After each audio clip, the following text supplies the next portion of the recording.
ভাই আমার যখন যেটা মন চায় আমি ঠিক তখন সেটাই পোস্ট করি, ঠিক আছে? আমি এত বাদ বিচার করি না। আমি অনেক মেয়েদের দেখছি তারা কি করে, একটা কিছু পোস্ট করলে সেটা নিয়ে ফ্যামিলিতে অনেক হ্যাচাল, তারপর সেই পোস্ট ডিলিট করো, এটা করো সেটা করো। ভাই আমার এত কিছু নেই। আরেকটা কথা, আমার যা ইচ্ছা আমি তাই পোস্ট করি, আমি এখানে কাউকে মিন করে পোস্ট করি না।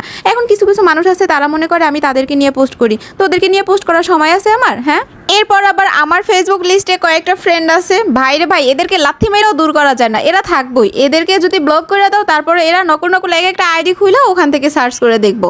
এখন দেখ তোরা ভালো কথা, হ্যাঁ দেখবি তো ভালো কথা, তোরা কি করস এগুলা নিয়ে গিবত করস।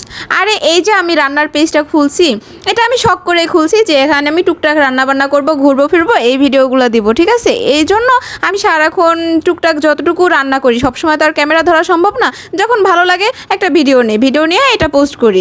হ্যাঁ, তো এখন রান্নার পেজ যখন এখানে খুলছি, আমি তো এখানে রান্নার ভিডিওগুলোই বেশি দেবো, তাই না?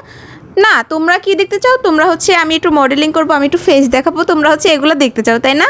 এই জন্য তোমাদের এই রান্নার ভিডিওগুলো ভালো লাগে না। আমার ভিডিও যদি তোমাদের কাছে এতই খারাপ লাগে, ভাইরে ভাই তোমরা আমারে ব্লক করে চলে যাও। একটা কথা আছে না, কিছু মানুষের শুধু অ্যালার্জি হলেই চুলকায় না, অন্যের ভালো দেখলেও তাদের প্রচণ্ড চুলকায়। আর এই চুলকানি এমন চুলকানি কোনো ঔষধে কমে না, কিন্তু কুটনামি করলে সেখানে ঠিকই তাদের জ্বালা পোড়া কমে। আরে গাইসের ঘরে গাইস, আজকে না অনেক কথা বলে ফেলছি, হ্যাঁ কেউ কিছু মনে করে না, ঠিক আছে?